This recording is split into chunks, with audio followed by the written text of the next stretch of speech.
probidad de los jueces o de los conjueces con situaciones que no son legales y que no son procedentes.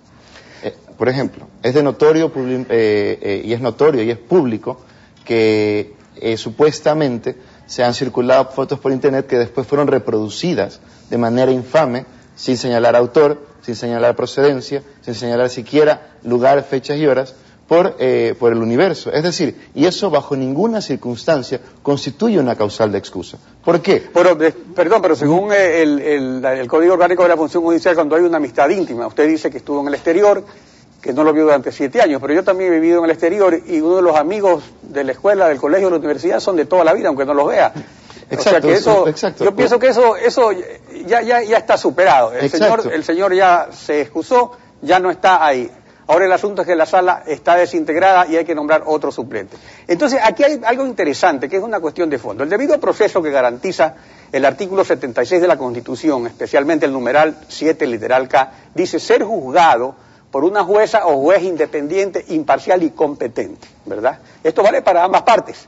Entonces, se ve afectado, obviamente, por este cambio continuo de jueces, esta garantía. Entonces porque se deben tramitar con celeridad y con una celeridad pocas veces vista este juicio, donde están en juego valores fundamentales del derecho y con argumentos que requieren conocimientos especializados y que no están garantizados por jueces suplentes escogidos mediante sorteos o recomendaciones.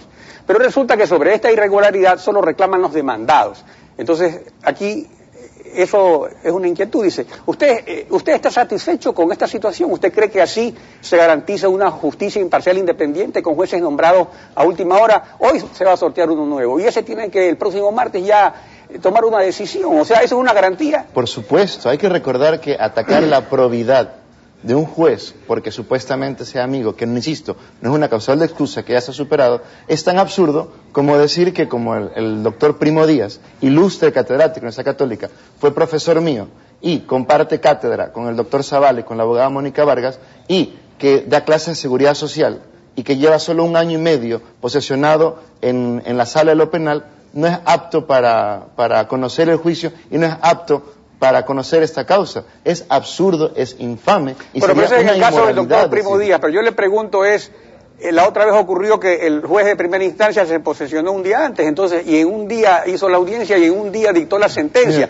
Entonces yo le pregunto, la garantía de la imparcialidad es para ambas partes, o sea, para los acusados y el acusador, y en este caso, ¿qué garantía de conocimiento, de competencia puede haber cuando son jueces que no acreditan experiencia en lo penal, en un juicio donde están debatiendo cosas tan importantes? Por supuesto, hay que recordar que en la primera instancia hubieron 4 jueces, gracias a las recusaciones del universo.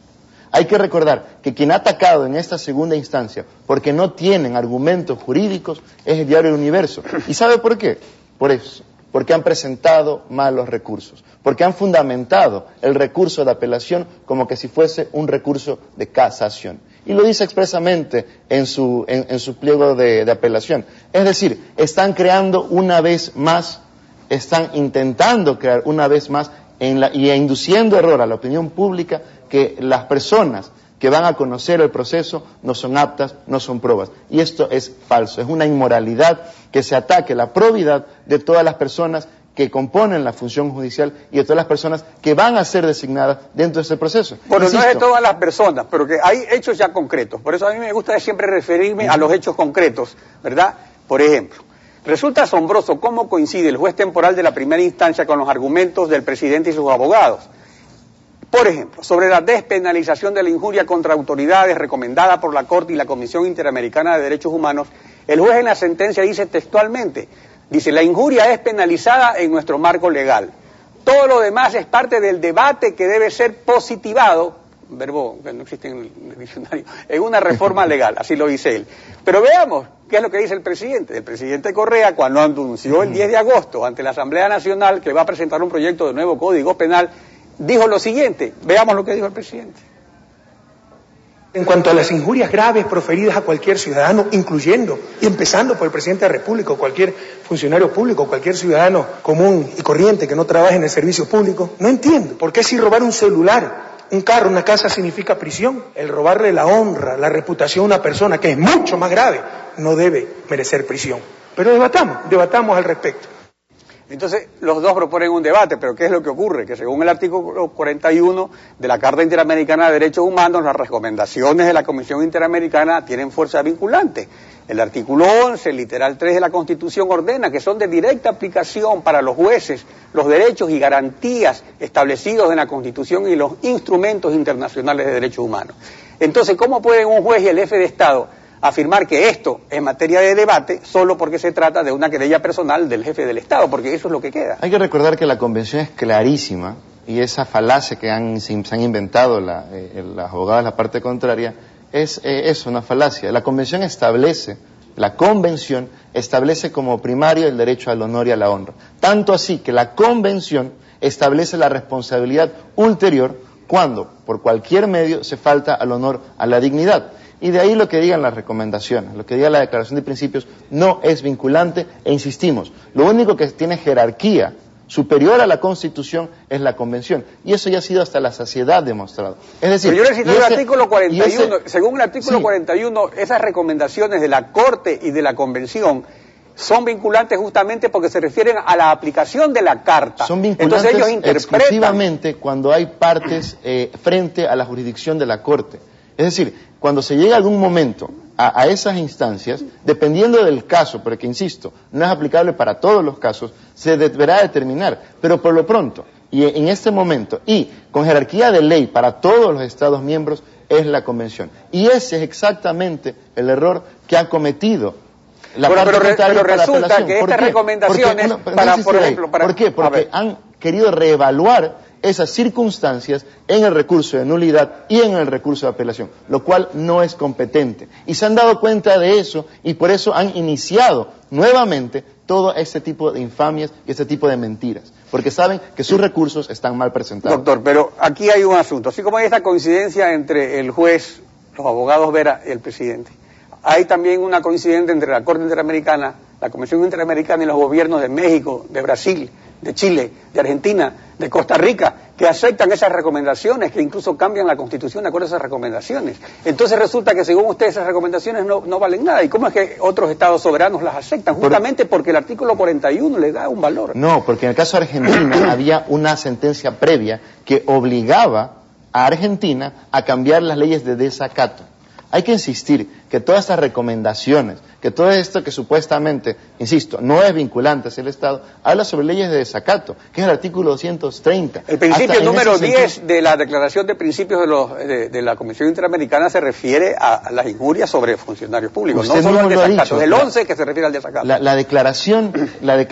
Esa declaración es como que usted y yo nos pongamos de acuerdo que se entiende por delito de abuso sexual. Y eso lo enviamos al Congreso y el Congreso dice, bueno... No, discúlpeme, no puede usted comparar lo que opinemos dos abogados con lo que opina la Comisión Interamericana de Derechos Humanos. Ellos representan al sistema. Es una declaración de principios, no es parte de la Convención. Es un instrumento internacional. Incluso es tan constitucional este proceso que la Constitución del Ecuador establece que cuando un mejor derecho es establecido en una convención internacional, se aplicará la convención de manera directa.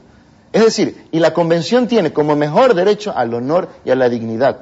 Se ha respetado todas las garantías, se ha respetado toda la constitucionalidad en este proceso, y lo único que se refleja con este tipo, insisto, de infamias, de atacar a los jueces, atacar la probidad, es que no tienen argumentos jurídicos. Es que se han equivocado y hoy por hoy son víctimas de sus propios errores. Ahora, doctor, pero aquí hay un asunto interesante. Esta cuestión es, en efecto, debatible y peor entre abogados. Pero por lo mismo, donde se pueden presentar tantos argumentos, justamente se requiere de abogados especializados, pero aquí tenemos estos abogados o estos jueces que se nombran para que actúen durante una semana y después se vayan. Entonces, eso es lo que realmente asombra y lo que yo pienso que realmente no es compatible con la garantía del debido proceso. Porque incluso hasta para ustedes, o sea, ¿qué garantía tienen mañana o qué seguridad tienen o están seguros ustedes de que que los nuevos jueces van a estar a favor de ustedes? No, tenemos la garantía de haber desarrollado un proceso y tenemos la garantía de haber aportado todas las pruebas que reflejan que se cometió un delito y que quiénes son sus autores. A nosotros, la verdad, atacar la probidad, atacar la moralidad y atacar a los jueces, insisto, nos parece una infamia. Ahora, doctor, pero hay una cosa, hablando de las pruebas, vamos a una parte fundamental. ¿Qué es su apelación? El presidente insiste en la apelación en exigir 80 millones de dólares en lugar de 40. Pero ¿cuál es el razonamiento del juez en su sentencia para darle 40? Y es el siguiente, veamos. Dice, el querellante, economista Rafael Vicente Correa Delgado, es un profesional que tiene su familia, se le ha distinguido con múltiples títulos académicos, merced de sus estudios dentro y fuera del país, que ha sido ministro de Finanzas y actualmente es el presidente constitucional de la República, quien ha tenido a su cargo el presupuesto general del Estado, que desde el año 2007 al presente, 2011, asciende a más de 80.000 millones de dólares de los Estados Unidos de América. La administración dice que le ha sido confiada por el pueblo soberano del Ecuador, dada su intachable conducta, hoja de vida y actividades en el concierto público y privado, además de ser profesor, conferencista, destacado en foros mundiales, etcétera. A una persona de la característica del querellante, dice ser injuriado en la forma que consta en el artículo, no a las mentiras, dice sí le produce graves daños y perjuicios, tanto daño emergente porque menoscaba la confianza que las personas tienen en él y lucro cesante que guarda relación a la proyección futura que un estadista tiene en estas actividades públicas y privadas. Pero, ¿qué resulta, doctor? Que jurídicamente el daño emergente y el lucro cesante del Código Penal son de carácter patrimonial. Otra cosa es el daño moral a que se refiere el Código Civil. El emergente es un daño físico, por ejemplo, si le incendian la biblioteca. Lucro cesante, ¿cómo puede haber para un académico que realiza un servicio público sin fines de lucro? Entonces, ¿cómo es que piden 80 millones de dólares por daño emergente y lucro cesante si no existe? ¿Cómo puede haber lucro cesante del presidente? Eso no es daño moral. Por ejemplo, eso también le pude haber cuestionado al doctor Jofre Campaña cuando vino, que él tiene demandado al economista Correa por 5 o 10 millones de dólares. Por eso supuestamente le han dicho de revista o algo así. Es decir, y para que se entienda un poco más, un ejemplo fácil. Digamos que a una mujer la violan y producto de esa violación nace un niño. ¿Cuál es el daño emergente y lucro cesante ahí? Exacto, es incalculable a efectos civiles. Va a quedar registrado en la historia el economista Correa durante toda su vida, cuando deje de ser presidente, que en su línea, en su currículum, hay una tacha de asesino. ¿Pero por qué vale 80 millones de dólares el lucro cesante del presidente si el presidente es un académico, un hombre que presta un servicio público? Estamos hablando de un bien jurídico, como el honor. E insisto, esto tiene una repercusión mundial. Quedó probado en el proceso. Pero esa repercusión mundial es exagerado. El Ecuador mundialmente realmente no quedó probado en el proceso. Y por cartas diplomáticas que enviadas de distintas embajadas, por distintos organismos internacionales, la afectación que de estas supuestas conspiraciones, de estas supuestas teorías, estaban causando no solo al país, sino al economista Correa. Y todo eso quedó demostrado en el proceso. Pero demostrado que deja de percibir 80 millones de dólares de lucro cesante. No se puede hacer una valoración ex post aplicando exclusivamente la valoración de lucro cesante y emergente. Insisto, hemos probado hasta la saciedad que tratándose un bien jurídico, y por eso pongo el ejemplo de la mujer que la violan y que tiene un hijo. ¿Cómo se puede calcular ahí el lucro cesante o el daño emergente? Es decir, el daño que va... Pero usted calcula el lucro cesante del presidente porque ha manejado un presupuesto de 80.000 millones de dólares. Pero eso no es un negocio de él, no hace negocio, presta un servicio público. Eso refleja la confianza que tienen las personas que han elegido, que han votado por él para designar ese tipo de administración. Y refleja la desconfianza que ese tipo de afirmaciones, imputaciones falsas, porque hay que recordar que se le ha imputado el delito de asesinato, se le ha imputado el delito de lesa humanidad, causa en su honor.